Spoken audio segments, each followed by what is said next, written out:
Miss, excuse me. May nakita ka bang batang lalaki? Brown yung buhok, maputi, 4 feet, naka-red na t-shirt. Kabadong-kabadong tanong ni Carla. Nang lingunin niya kasi ang 5 taong anak na si Charles sa toy section, ay wala na ito. Tinawagan lang naman siya ng kanyang kaibigan na nag-ayos ng unit na tutuluyan nilang mag-ina sa pagstay rito sa Pilipinas. Para siyang binuhusan ng malamig na tubig nang paglingon niya ay wala na ang kanyang anak. Mabilis niyang inisa-isa ang bawat aisle sa department store, subalit walang batang brown ang buhok at nakasuot ng pulang t-shirt. Ano ba yan? Ang tanga-tanga mo naman, Carla. Sunod-sunod na sabi ni Carla sa sarili bilang paninisi. Agad na siyang pumunta sa customer service at ipina-broadcast ang itsura ng anak niya. Great day, everyone. This is for the information of everyone. In case you found a 4 feet boy with brown hair wearing red t-shirt and brown shorts, please report in the customer service.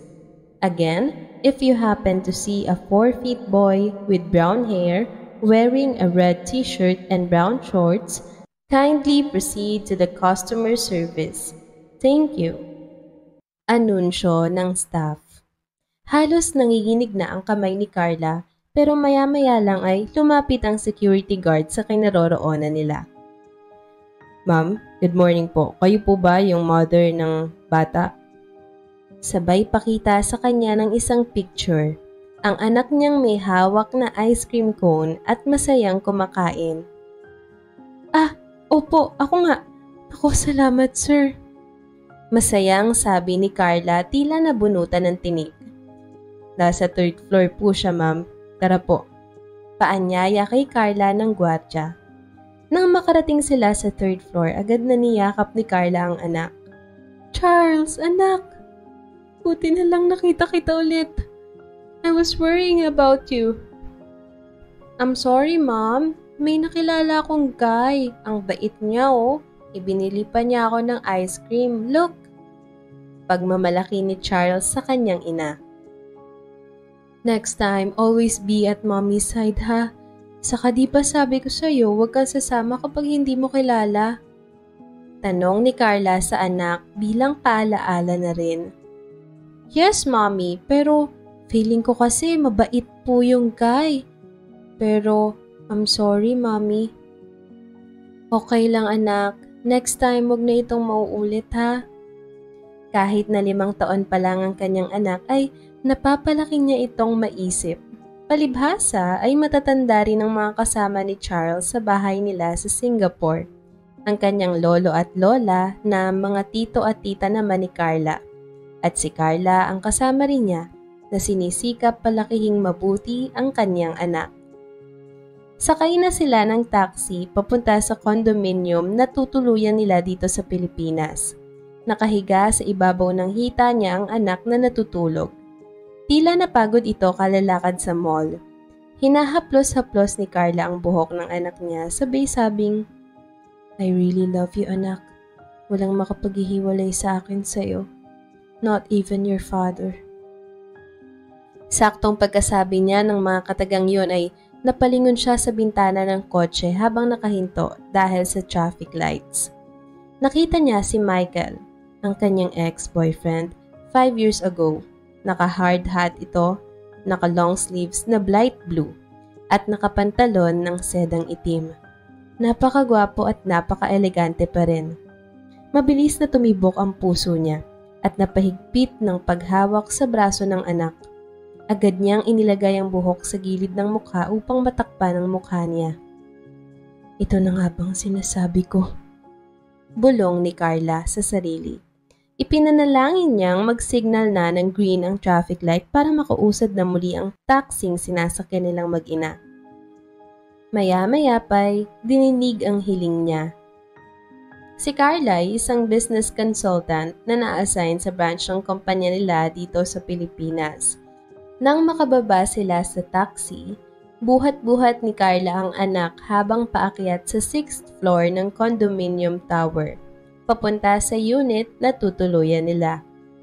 Nang makarating sa unit at habang ibinababa ang bata, ay naalimpungatan ng bata at saka sinabing, "Where's my dad?" Kumirot naman ang puso ni Carla. Batid niyang unti-unti nang naghahanap ng father figure ang anak niya. Sumagot na lang siya ng, "Your daddy-law is in Singapore. We will return there shortly, anak ha. Sleep ka na ulit." Iniwan na lang ni Carla ang anak sa kwarto at lumabas nang makatulog na ito. Inilabas niya ang mga pinamiling grocery. Ang mga fresh ingredients ay inilagay niya sa ref. Ang mga damit at laruan namang binili niya para kay Charles ay inilagay niya muna sa sofa sa living room. Nang magluluto na siya ng pang-dinner nilang mag-ina, ay saka niya napagtanto na hindi siya nakabili ng bigas. Oo, nasanay din ng anak niyang si Charles na laging kumakain ng kanin kahit pa sa Singapore ito lumaki. Ano ba yan? Ang dami-daming pwedeng kalimutan, bigas pa. Tumawag si Carla sa kaibigang si Darlene, ang nag-asikaso rin ng unit na tinutuluyan nila ngayon. "Hello friend, sorry ha, last na pang-aabala ko na lang." Bungad ni Carla nang sagutin ni Darlene ang telepono. "Ano yon friend? Ano ka ba? Hindi ka naman abala?" Sagot ni Darlene. "Sorry pero pwede mo ba akong dalhan ng bigas sa unit? Nakalimutan kong bumili sa grocery kanina." Ani Carla. "Oo naman friend, kaso lang bukas pa ako makakapagdala. Umuwi lang ako kay nanay sa Aurora. Sorry biglaan." Sagot ni Darlene. Ganun ba? O siya, bibili na lang ako dito. Enjoy ka dyan. Ipakikumusta mo na rin ako kay Nanay Eva. Sabi ni Carla bago ibaba ang tawag. Napagpasyahan ni Carla na pumili sa convenience store na nadaanan nila kanina. Subalit hindi niya napag-isip-isip na baka makita niya ang matagal na niyang tinataguan. At saktong pagkabukas nga ng elevator, bumungad sa kanya si Michael. Namilog ang mga mata nilang parehas. Halos 5 segundo rin silang walang nasabi. "Carla?" sabi ni Michael. Pero pinindot ni Carla ang elevator para sumara ang pinto. Naharang naman ito ni Michael at pumasok din si Michael sa elevator. "Carla, my love, wait!" ani Michael. "May dahilan ba para kausapin kita?" Malamig na tugon ni Carla. "Carla, mahal pa rin kita. Ang tagal kitang hinanap, hinintay. Ang dami kong gustong sabihin." Ani Michael. "Sorry, matagal na kitang hindi mahal."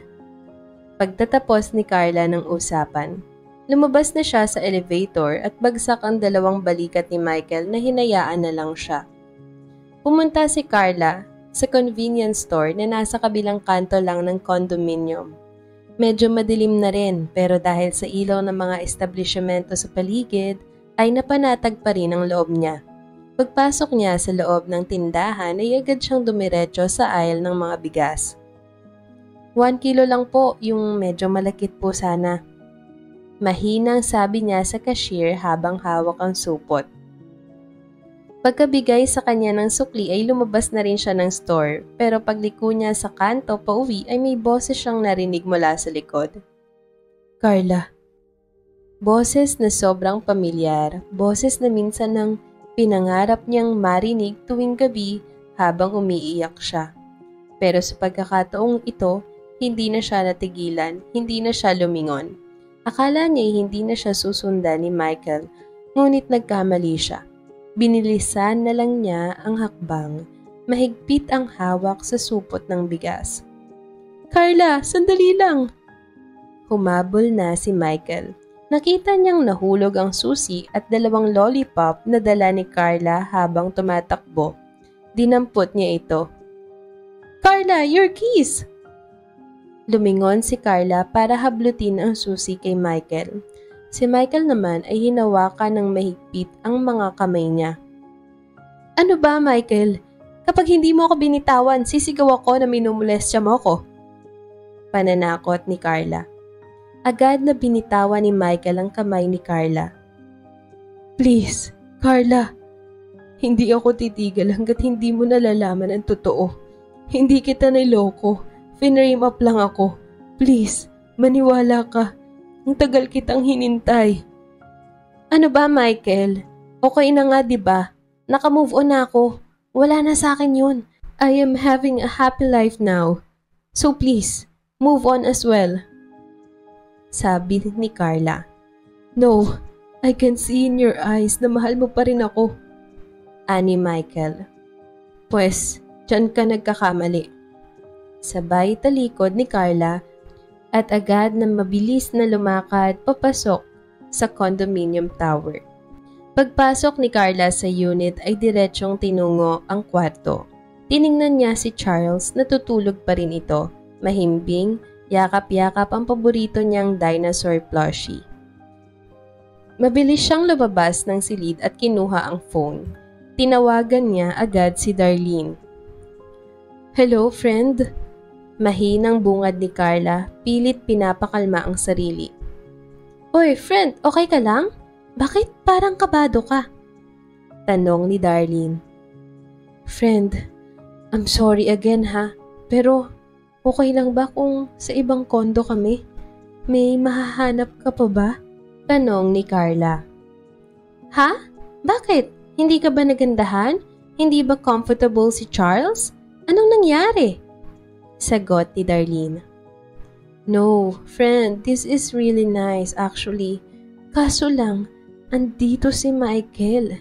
Nagkita kami. I believe dito rin siya nagsastay.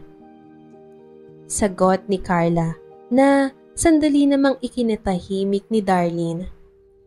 Oh my God! I'm sorry, friend! Okay. I'll do what I can, ha? Basta wag kang mag-alala. Ako nang bahala. Pangako ni Darlene. Thank you so much, friend. Sobra. Hindi ko alam kung paano ko kakayanin to kung wala ka. Ibinaba na ni Carla ang tawag at nagsaing na ng kakainin nilang mag-ina. Saktong naluto ang kanin ay nagising si Charles. Hello baby, how's your sleep? I slept really well, mommy. Napag-inipan ko rin po si Good Guy, yung nagbigay sa akin ng ice cream kanina. Daddy ko raw siya. Natigilan si Carla. Naaawa siya sa anak dahil ang gusto nito ay hindi niya maibigay. Oh, really, baby? Iyan na lang ang naisagot niya. That means pinapalitan mo na si Daddy Lo? No, Mommy. Daddy Lo is still my daddy. Sagot ng bata. Ngayon ay nasa dining table na sila. Sanay nang kumaing mag-isa si Charles at habang sumusubo siya ay bigla niyang ikinuwento. Mommy, alam mo ba, yung mabait na guy kanina na nagbigay sa akin ng ice cream, color brown din yung hair niya, just like mine. Tapos, may magic mark din siya. Sabay itinaas ni Charles ang braso at itinuro ang maliit na balat na nasa siko. Napalingon si Carla at kinabahan. Ganun? Maybe he was just being friendly, baby. Maraming taong may brown hair and skin spot like yours. Pilit niyang sabi sa anak. Mommy, you know? You know what? He looked at me. I knew he was amazed. Then, he hugged me. Tapos, tinanong niya ako kung ano ang gusto ko. Ang sabi ko, chocolate ice cream. He smiled at sinabi niyang favorite din niya yon. Wow, baby.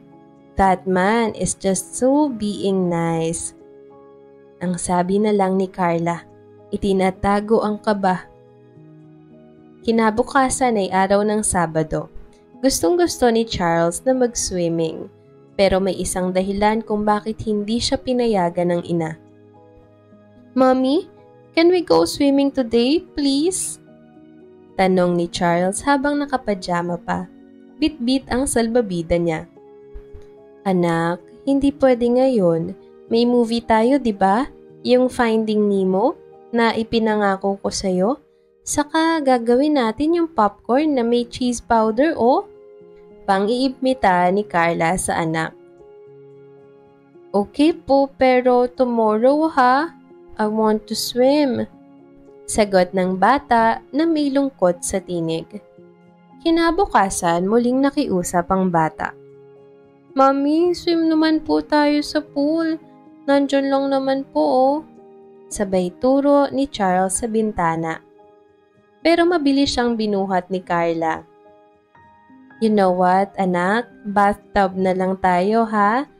Bubble bath tayo today. Saka may mga new toys ka, diba? Susubukan natin kung lulutang yung mga yon. Pilit na masaya ang tono ni Carla.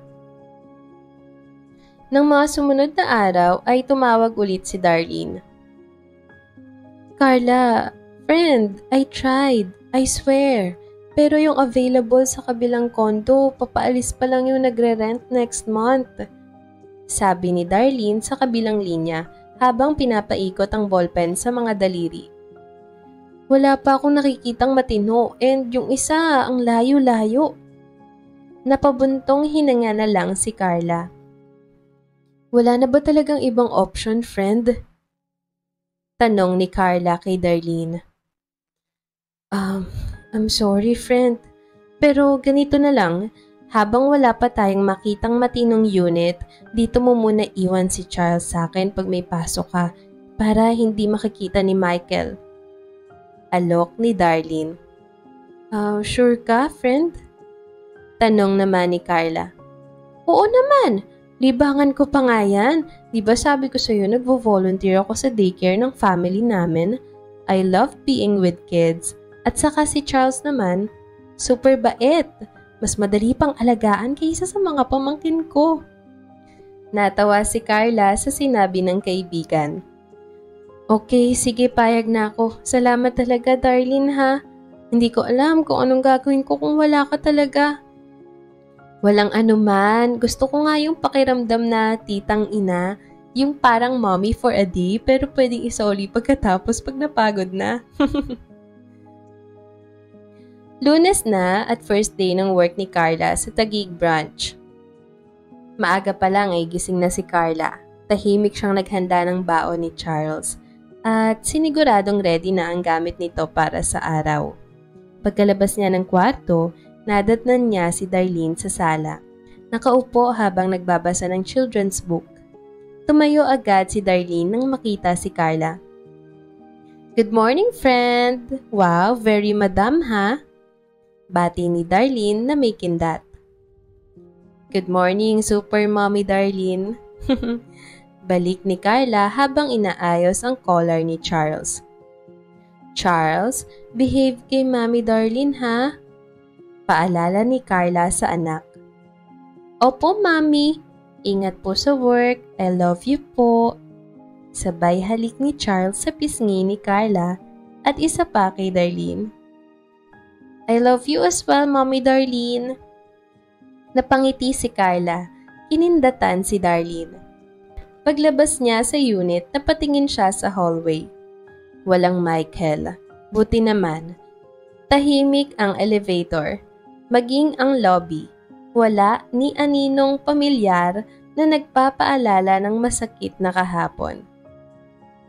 Samantala, naiwan nga si Charles kay Darlene. Where do you wanna go bago tayo magpunta sa daycare? Tanong ni Darlene habang binubuhat ang backpack ni Charles. Okay lang po ba kung sa mall, Mommy Darlene? Tanong ni Charles na may ngiti sa labi. Oo naman. Basta ikaw, Charles. Pero curious lang ako, bakit gusto mong pumunta sa mall? Hahanapin ko lang po yung good guy na nagbigay sa akin ng ice cream. Gusto ko naman po siyang bigyan, Mommy Darlene. Gusto ko siyang bigyan ng toys. Sagot ng bata habang hawak ang maliit na coin purse niya. Wow, ang bait mo talaga. Nakakatunaw ng puso. Ani Darlene. Alright, halika na. Titingnan natin kung makikita natin siya. Pagdating sa lobby ng condo, Saglit na kumausap si Darlene sa receptionist para sa ilang package na naiwan niya noong nakaraan. Hawak-hawak pa rin niya ang kamay ni Charles. "Hello, kind guy!" Biglang sigaw ni Charles na tuwang-tuwa. Lumingon agad si Darlene. Sinong kind guy? At sa isang iglap, nanigas siya sa kinatatayuan. Hindi siya maaaring magkamali. Si Michael. Si Michael, ang lalaking pinaka-iiwas-iwasa ng best friend niya, ang lalaking ama ni Charles. Nako, hindi pwede. Bulong ni Darlene sa sarili habang mabilis na hinila ng kaunti si Charles palapit sa kanya. "Mommy Darlene, siya po yung nagbigay sa akin ng ice cream sa mall." Masayang sabi ni Charles habang tumuturo kay Michael. Lumapit si Michael sa kanila, hawak pa ang ID badge. "Darlene?"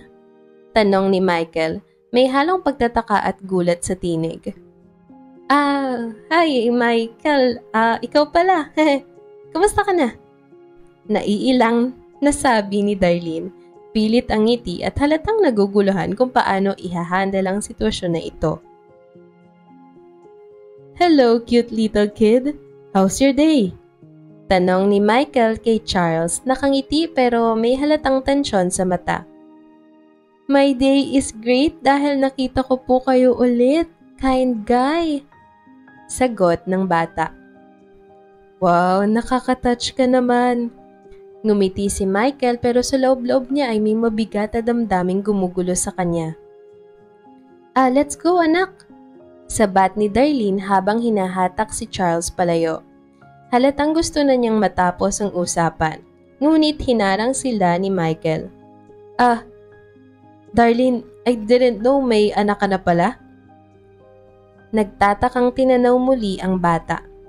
"Hello, cute little kid. Is she your mommy?" Masayang tanong ni Michael kay Charles.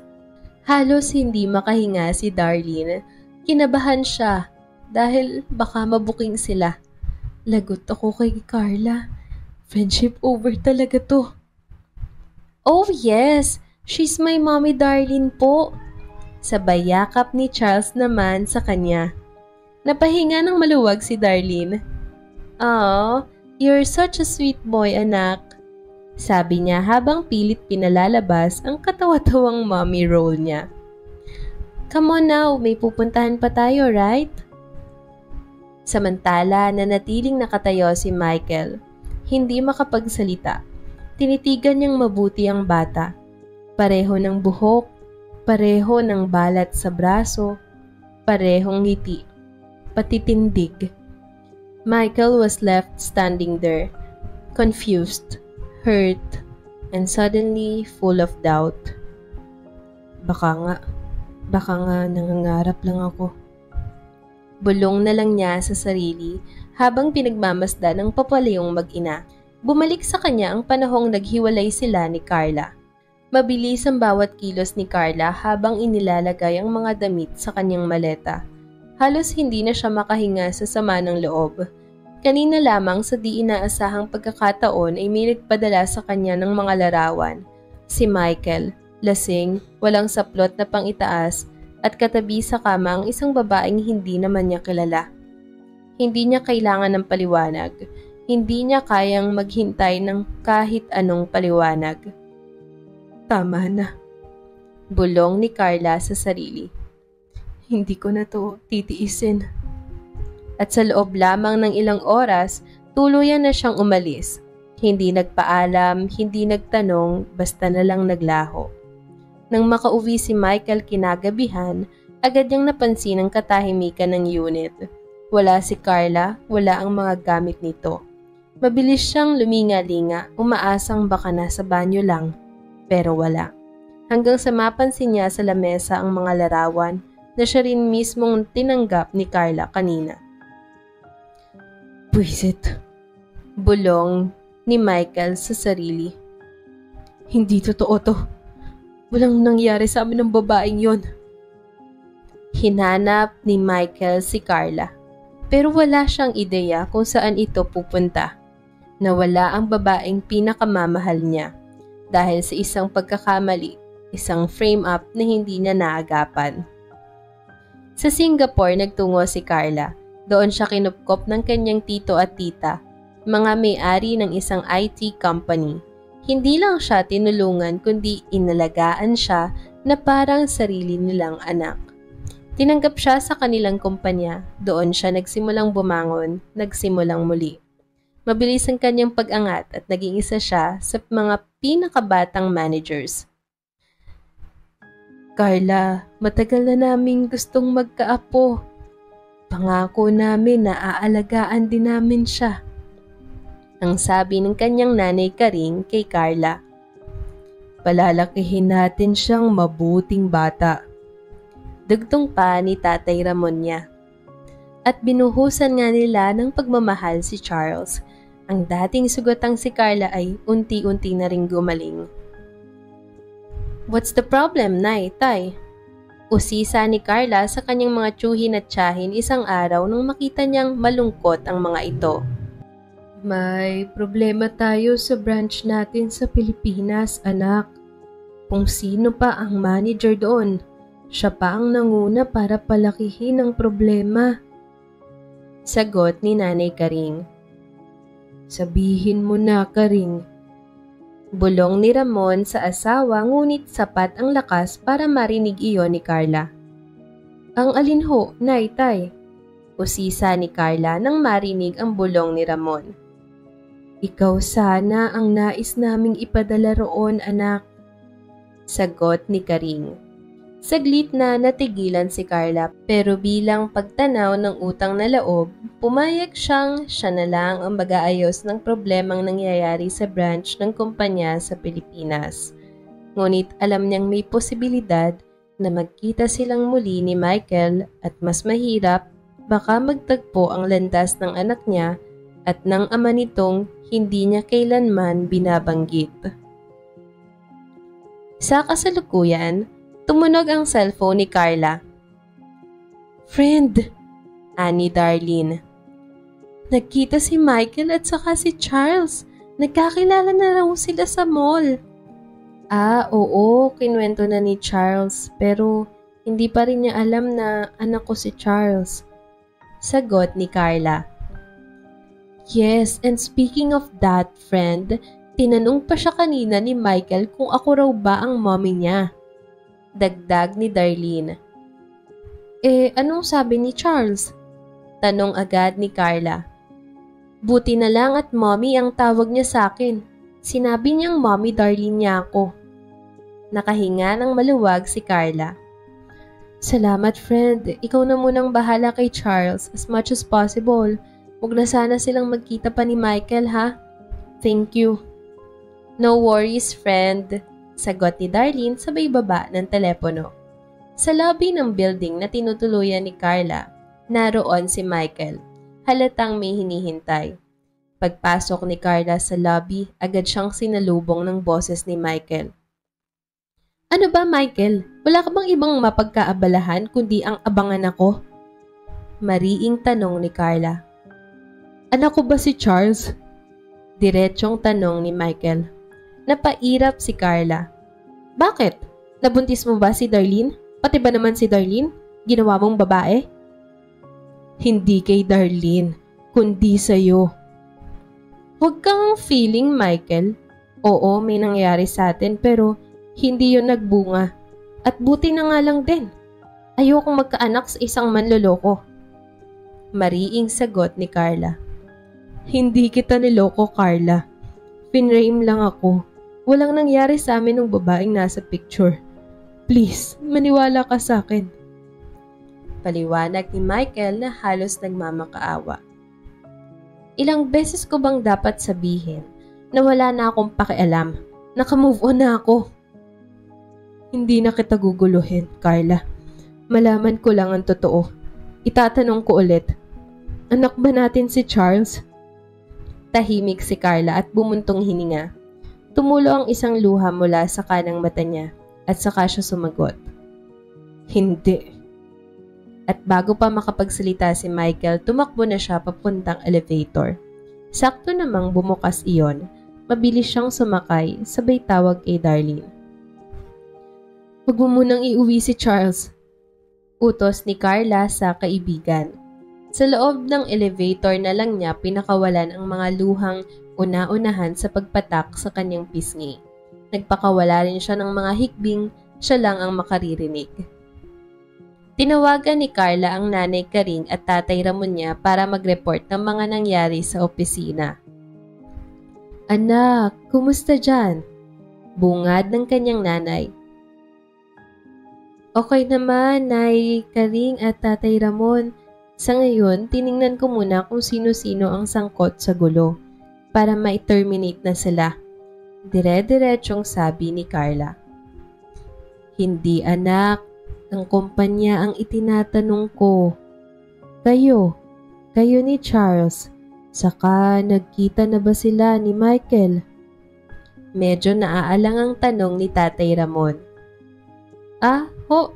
Ayos naman ho. Nagkita kami ni Michael pero hindi ko pinaalam na anak namin si Charles." Sagot ni Carla. "Anak, baka it's time to let him know. Tutal, lumalaki na si Charles. Nagkakaisip. Naghahanap na nga ng daddy raw niya." Payo ni Nanay Karing. "Pero still, anak, it's your decision. Kami ng Nanay Karing mo ay hanggang payo lang. But please, think about it, ha? We love you." Dugtong ni Tatay Ramon. "Thank you po, Nay at Tay, sa pagmamahal. We also love you." Pamamaalam ni Carla sa tawag. Napapuntong hininga siya at napaisip sa payo ng kanyang mga magulang. Pero hindi pa. Hindi pa siya handa. Sa kanya tinawagan si Charles through video call. "Hello anak, behave ka ba kay Mommy Darlene mo?" "Yes, Mommy. Mommy, hindi ka ba pupunta rito?" "I will anak. Tomorrow, magre-rest lang si Mommy ha. Oh, let's prepare na para matulog. Babasahan kita ng storybook." "Alright, Mommy." But before that, i-kiss mo muna si Mommy Darlene and say thank you sa pag-aalaga sa'yo. Utos ni Carla sa anak. Sinunod nga iyon ng bata. "Thank you, Mommy Darlene, for taking care of me today." "You're welcome, Charles." Sagot naman ni Darlene. At binasahan nga ng storybook ni Carla ang anak kahit pa through video call lang. Nang masiguro na nilang natutulog ang bata, kinausap ni Darlene ang kaibigan. "Friend, hanggang kailan mo ba balak itago kay Michael?" "Well, I don't know. Naguguluhan na rin ako. Ang akin lang, ayokong magkahiwalay kami ng anak ko. Hindi ko kaya." Ani Carla. Hindi naman ibig sabihin ng ipapaalam mo kay Michael ang totoo ay kukuhanin na niya ang bata. Panimula ni Darlene. "Kanina nung nakita ko silang dalawa, kahit ako na hindi sila kilala, alam kong mag-ama sila. Dahil magkapuka sila at magkakilos. Halatang halata naman, friend." Dagdag pa ni Darlene. "Yes, I know. Ayoko lang na malaman ng anak ko na naging magulo ang buhay ng mga magulang niya." Sagot ni Carla. Hindi na niya malalaman yun kung ngayon pa lang ay aayusin niyo na. Pagpapayo pa ni Darlene. Napabuntong hininga na lamang si Carla. Kinabukasan, "Mommy Darlene, where is Mommy Carla?" Tanong agad ni Charles pagkagising. "May kailangan lang siyang puntahan, baby, pero pupunta siya, okay?" Hindi na lang nagsalita ang bata at yumuko siya. "Oh, gusto mo bang pumunta tayo sa pool?" Muling lumiwanag ang mukha ni Charles matapos marinig ang tanong ni Darlene. "Wow, pwede po?" "Syempre naman," sagot ni Darlene sabay kindat. "Pero behave ha?" "Opo, Mommy. Promise." Sa pool area, habang abalang naglalaro si Charles ng floaty, naupo si Darlene sa bench. Kinuha ang kanyang cellphone at nagbukas ng messenger. Wala pang reply si Carla. Hindi niya namalayang may nakaupo palang lalaki sa kabilang dulo ng bench, si Michael. Habang nagpapahinga si Michael, napansin niyang may batang naglalaro sa pool. Kilala na niya agad ito dahil sa brown na buhok at maputing kutis nito. Walang iba kundi si Charles. Napangiti si Michael, muli na namang bumalik ang posibilidad na baka anak nga niya ito. "Hello, little kid!" Tawag niya habang papalapit. Ngunit sa pagtakbo ni Charles papunta sa kanya, nadulas ito sa basa at madulas na tiles. "Charles!" Sigaw ni Michael. Kasunod niyon ay ang malakas na pagbagsak ng ulo ni Charles. Agad siyang itinakbo sa ospital kasama si Darlene na kanina pa ay tumatawag kay Carla. Kabang-kaba si Darlene para sa kaligtasan ng inaanak niyang si Charles. Doon sa emergency room, naamoy gamot at kaba, kinakailangan si Charles ng agarang pagsalin ng dugo. Lumapit ang nurse kay Michael habang abala ang mga doktor sa pagtigil ng pagdurugo mula sa ulo ng bata. "Sir, kailangan po ng dugo ng pasyente," ani ng nurse. "Pero rare po ang blood type niya. Wala po tayong stock ngayon. And we believe na bukas pa magkakaroon ng supply galing sa kabilang branch ng ospital." Agad na lumapit si Michael. Hindi pa rin makapaniwala sa nangyayari. Anong blood type ba ng bata?" "AB negative, sir." Nanlaki ang mga mata ni Michael. Napalunok siya, napaatras ng bahagya. "AB negative?" Ulit niya, halos pabulong. Ako. AB negative ako." Nagkatinginan ng mga nurses. Agad siyang inalok ng waiver form. Hindi na siya nagtanong, hindi na nagdalawang isip. Kinuha agad ang ballpen at pumirma. "Dito na po tayo, sir. Screening lang po muna." Tahimik si Michael habang inaasikaso ang mga pagsusuri. Sa isip niya, bumabalik ang lahat. Ang mga ngiti ni Charles, ang pagkakahawig nila ng ngiti. Hindi na niya maikakaila. May hinala na siya mula pa noong una. Pero ngayon ay may tila patunay na. Matapos ang blood donation, nanghihina man si Michael ay agad siyang bumalik sa kwarto ni Charles. Nakita niya itong nakahiga, may benda sa ulo, nakadepende sa oxygen tube. Payapa pero may kapansin-pansing pamumutla. Doon siya lalo tinamaan. Para siyang pinagsakluban ng langit at lupa. Napaupo si Michael sa gilid ng kama, napahawak sa maliit na kamay ng bata. Mainit, buhay. Salamat sa Diyos. Tahimik ang paligid, wala nang ibang tunog kundi ang marahang beeping ng monitor. Pero may kailangan siyang malaman at may kailangang magsabi nito. Tumayo muli si Michael, nilibot ang tingin hanggang sa makita si Darlene nakasandal sa pader, hawak ang sariling braso. Umiwas ng tingin si Darlene. Lumapit si Michael, mahinahon. "Darlene." Humigop ng hangin si Michael, tila naghihintay ng lakas ng loob. Aminin mo na. Anak ko ba si Charles?" Hindi makatingin si Darlene. Para siyang napako sa kinatatayuan. Ang dami niyang gustong sabihin pero tila natuyo ang lalamunan niya. Nagsimulang manginig ang mga kamay ni Darlene. Michael, hindi sa akin yan dapat manggaling." Mahinang sagot ni Darlene. "Hindi ko karapatang sabihin yan." "Pero alam mo," madiin ang boses ni Michael, puno ng pananabik. "Alam mo, di ba?" Hindi pa siya nasasagot ni Darlene ay biglang bumukas ang pintuan ng ospital. Dumating si Carla. Hingal, pawis, takot ang laman ng mga mata. Para siyang nilipad sa pagtakbo, diretso sa kama kung nasaan naroon si Charles. Anak ko!" Bulong niya, nanginginig, tinakpan ng palad ang bibig habang lumuluha. Mommy's here, anak. Mommy's here. Anak ko. Marahang tangis, marurupok na salita. Hindi na niya inalintana kung sino ang nakakarinig. Yumakap si Carla kay Charles. Hinalikan ito ng marahan sa pisngi. Hindi mapakali ang mga kamay niya, tila gusto niyang tabunan ng pagmamahal ang lahat ng sakit na dinanas ng anak. Nakatayo lang si Michael sa likuran, nakatingin. At sa pagkarinig niya ng mga salitang anak ko mula sa bibig ni Carla, napatigil siya. Parang may humampas sa kanya ng buong lakas.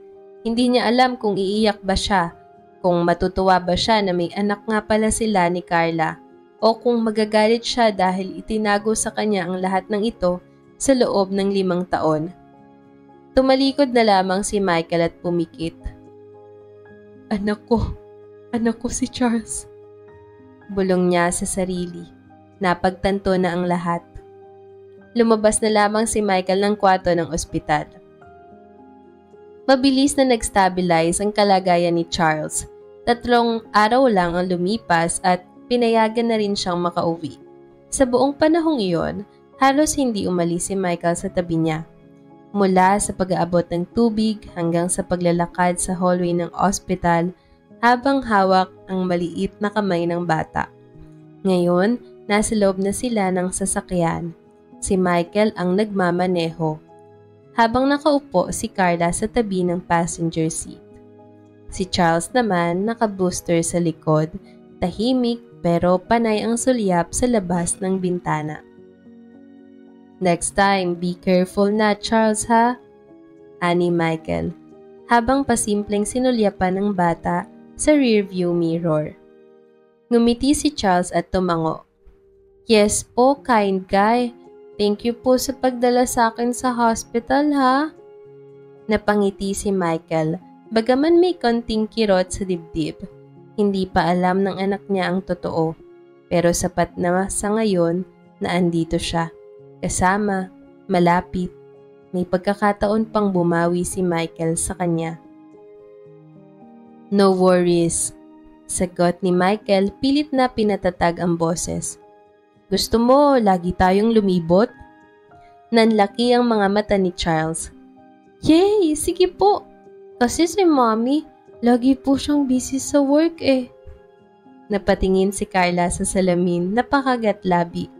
Hindi niya alam kung matatawa ba siya o maaawa. Charles, anak, may work din si kind guy. Baka maabala mo siya lagi. Paalala ni Carla habang lumingon sa bata. Okay ka na kay Mommy Darlene, di ba? Dugtong pa niya. Napupuntong hininga si Charles at saka tumango. Okay naman po, pero mas masaya kapag may kasama pong iba, lalo na po si kind guy. Dire-diretsong sagot ni Charles. Hindi na nakatiis si Michael. Pwede ko naman siyang ilibot lagi, Carla. Hindi naman ako mahirap kausapin at saka kayang-kaya ko naman ang schedule ko. Tapos bigla na lang nagsalita si Charles, walang alinlangan, diretsong tanong na parang galing sa puso. Mommy, pwede ko bang maging daddy na lang si kind guy? Nagulat si Carla, napalingon siya sa anak. Tapos kay Michael, hindi niya alam kung ano ang sasabihin. Hindi niya napaghandaan ang tagpong ito. Si Michael, hindi na nagdalawang isip. Pwedeng-pwede, Charles, sagot niya.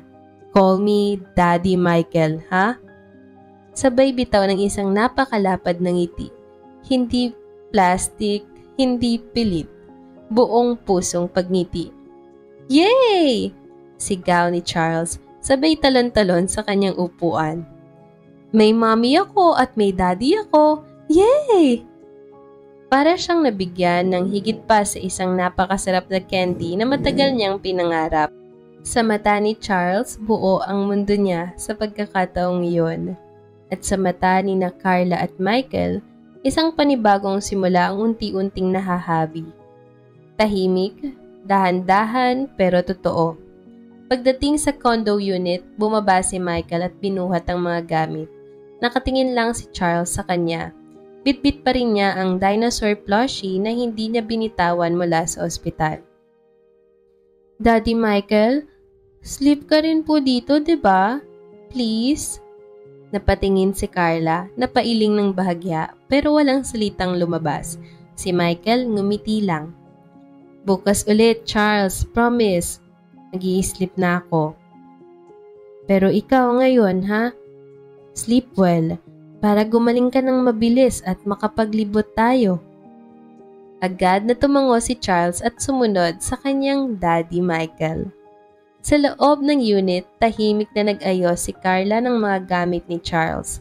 Si Michael naman, tahimik lang na nakatayo sa may pintuan ng kusina. Pinagmamasdan ng mag-ina. Lumapit siya ng marahan.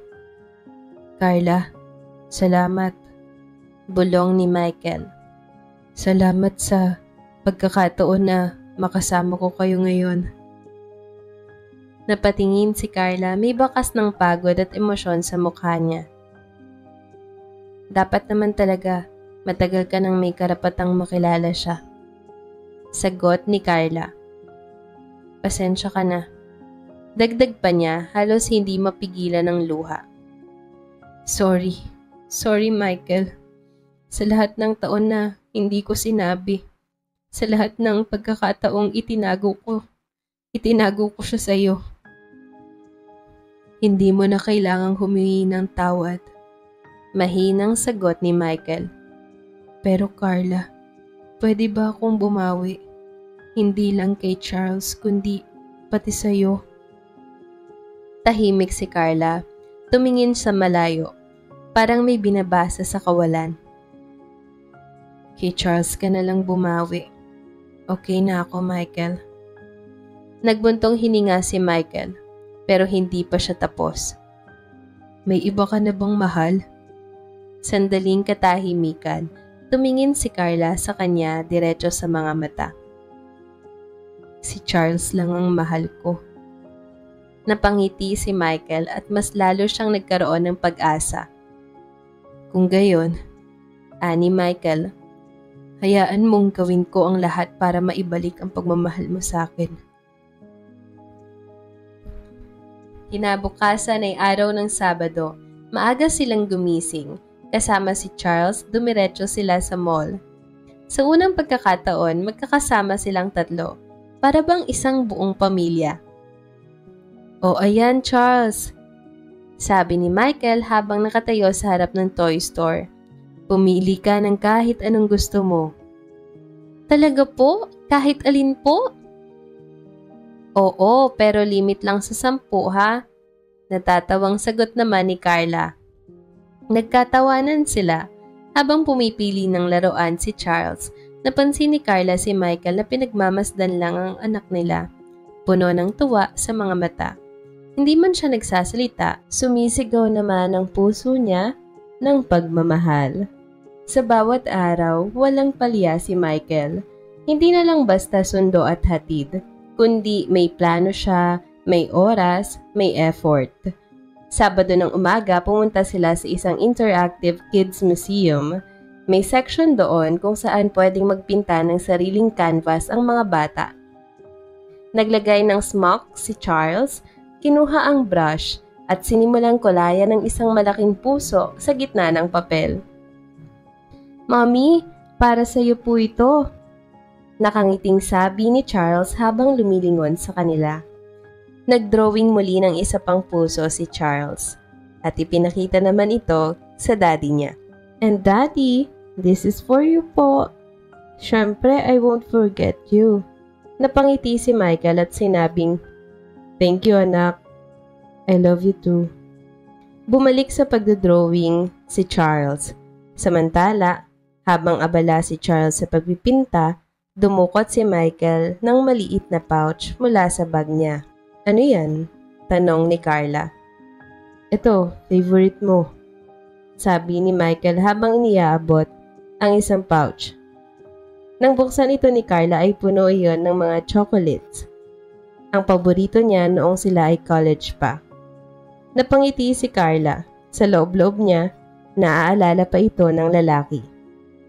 Kinabukasan, sa isang amusement park naman sila nagpunta. Dinala ni Michael ang mag-ina sa isang mini theme park sa Tagaytay. Mainit ang araw pero masaya si Charles.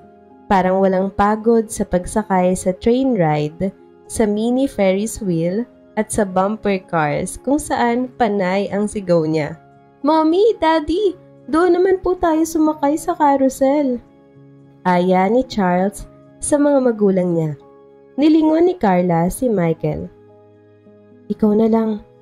Ayoko sumakay dyan." Samantala si Michael naman ay nangaasar. "Ano ka ba, Carla? Umiikot na ride lang naman yan. Hindi ka mahihilo. Saka aalalayan kita. Hahawakan kong mga kamay mo." Napailing na lang pero napatawa si Carla. "Ang corny mo pa rin." Ngunit hindi na niya binitawan ng kamay ni Michael hanggang sa matapos ang ikot ng carousel. Kinagabihan, nauwi sila sa isang mini picnic sa park. May dala si Michael na throw blanket, cookies na ipinabake niya sa ate niya at ice cold juice sa thermos. Habang nakaupo sa damuhan, nagdrawing si Charles sa kanyang sketchpad.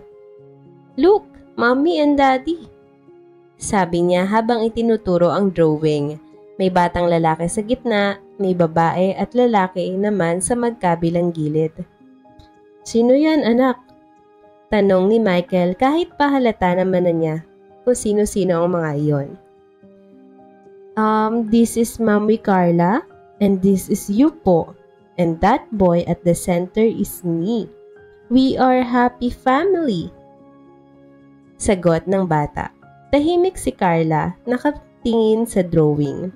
Ngayon, napagtanto niyang hindi siya namali ng desisyon. "Alam mo ba, kahit 3 years old pa lang siya noon," biglang sabi ni Carla habang pinapanood si Charles. "Mahilig na siyang magtago ng crayons sa ilalim ng unan. Para kung biglang may idea siya, makakapag-drawing agad siya kahit madaling araw pag nagising siya." Natuwa naman si Michael sa mga kwentong ito ni Carla, na kahit pa hindi sila nagkasama sa paglaki ni Charles, ay tila baga pinapakita sa kanya ni Carla ang mga bagay na hindi niya nakita noon. Lumipas ang 1 linggo, sa bawat araw na lumilipas, lumalambot ang puso ni Carla. Hindi niya napansin pero tumatawa na siyang muli kapag binibiro siya ni Michael. Hindi na siya agad umiiwas kapag nadirikit ang kamay nila. Minsan, nauuna pa siyang magsabi ng "ingat ka" sa gabi. At isang gabi, habang inihahatid sila pauwi, tumigil sila sa isang convenience store para bumili ng ice cream. Nakatulog na si Charles na nasa likod ng sasakyan. Pagbalik nila, hindi na pinigilan ni Michael ang sarili. Hinawakan niya ang pisngi ni Carla at marahang hinalikan ang babae sa labi. Hindi umiwas si Carla at gumanti siya. Walang sinabi, walang pangakong binitawan, pero sa gabing iyon, muli ay nagbalik ang kanilang pagmamahalan. Subalit kinabukasan, habang papunta sa opisina, nadaanan ni Carla si Michael sa isang site visit. Malapit sa construction site, may babaeng inaakbayan si Michael at ang babae ay nakalapat din ng braso at kamay sa bewang ni Michael. Nanigas si Carla. Yun ang ayaw niya. Yung parang binibigyan na niya ulit ng espasyo, ang lalaking napakatagalan niyang minahal at ang lalaking nanakit sa kanya. Tapos, mauuwi lang muli sa sakit ngayon. Sabi niya sa sarili, "Sabi ko na nga ba, dapat hindi ko na siya pinapasok ulit." Tahimik ang loob ng unit. Nasa sofa si Carla, nakapangalumbaba, habang si Charles ay masayang nanonood ng cartoons. Paulit-ulit ang pagtunog ng cellphone sa mesa. At ang name display ay Michael Calling. Hindi niya pinapansin. Tinitigan lang niya, sandali. Tapos binaba ang screen, walang salitang binigkas. At another missed call na naman. Pumikit siya at napabuntong hininga. Naalala niya ang araw na kung saan ay naghiwalay sila. Maya-maya pa ay may 3 katok sa pinto. Napalingon si Carla. Hindi siya gumalaw, pero biglang tumakbo si Charles papunta sa pinto. At siya na ang nagbukas nito. Nakangiti si Charles sa beak. Daddy Michael! Kasunod ng pagbukas ng pinto, pumasok si Michael. May dalang paper bag. Paborito nilang milk tea para kay Carla. At ang paborito namang snacks ni Charles. Pero hindi yun ang agad na napansin ni Carla. Nasa tabi ni Michael ang babaeng nakita niyang kasama nito kanina. Tumayo siya, malamig ang mukha. Anong meron? Bakit napadalaw ka? Seryosong tanong ni Carla, hindi tinitingnan si Michael sa mata. Nagkibit balikat si Michael. Hindi mo sinasagot ang mga tawag ko. Hindi ka rin nagre-reply. Kaya nag-alala ko. Akala ko kung ano nang nangyari sa iyo at sa anak natin. Maya-maya pa'y sumabat ang babae. Ano ba yan? Mga teenagers ba kayo? No need for explanation. Well, I am Monica, Michael's ate. 2 years ago ay grateful ang aming family dahil muli nakabalik sa amin si Michael. Napakatagal namin siyang hinanap. And you must be Carla, ang matagal na niyang hinihintay. Natigilan si Carla. Napako ang tingin niya kay Monica. I'm happy for you, Ate Monica and Michael. Bigla na lang naitugon ni Carla. Ngayon lang na-realize ni Carla na wala pala talaga siyang dapat ikapagselos. Maya-maya pa ay tumakbo si Charles kay Michael. Daddy Michael, drawing tayo. Ngumiti si Michael at sinabing, Sige nak, gusto mo i-drawing natin ulit yung family natin? Nginitian siya ni Charles. Tumingin si Carla kay Michael at hindi na siya umiwas. Pagkalipas ng ilang buwan, ay nagpakasal sila. Finally, ay naibigay na rin ni Carla ang matagal nang pinapangarap ng kanyang anak, ang kumpletong pamilya. Sa kanilang pagsasama bilang mag-asawa, wala na ring naging problema. Tila umayo na ang lahat para sa kanila. Wakas. Hello K-Loves! Thank you so much po ulit sa pakikinig. Patuloy po ninyong abangan ang mga susunod pang love stories. I-comment din po ninyo ang inyong mga nagustuhan sa part ng kwentong ito. Lagi pong tandaan, dito sa K-Love Stories, kay sarap umibig at kay sarap ding makinig.